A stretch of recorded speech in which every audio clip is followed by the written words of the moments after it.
Kuvendi zgjodhi Nenad Savevskin për krye prokuror. Zgjedhja e tij u mbështet nga 66 deputet, 2 votuan kundër, ndërsa 8 ishin të përmbajtur.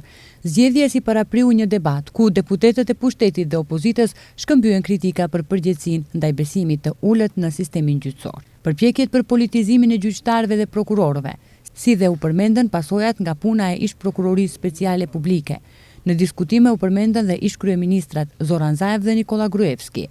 Savevski, aktualisht gjyqtar në gjykatën themelore penale në Shkup, pas dorëheqjes së ish prokurorit Lup Çokoçevski dhe pas një procedure në të cilën morën pjesë 5 kandidat. Nenad Savevski, i lindur në vitin 1976 dhe jeton në Gostivar. Ai është magjistër i shkencave juridike në fushën e të drejtës penale. Nga viti 2016 është gjyqtar në gjykatën penale në Shkup në departamentin për krim të organizuar dhe korrupsion. Në biografinë e tij përfshihen edhe angazhimet ndërkombëtare si ekspert i OSBE-s në Maqedoni, në Konventën Kombëtare për BE, kapitulli 23, si dhe në projekte të Këshillit të Evropës. Në aspektin akademik, Savevski është ligjërues në Akademinë për Gjykatës dhe Prokuror Publik, tutor kombëtar dhe trajner në programin HELP të Këshillit të Evropës, si dhe trajner për të drejtat e njeriut dhe të drejtën penale. Flet maqedonisht, anglisht, gjermanisht, serbisht dhe në nivel bazë shqip.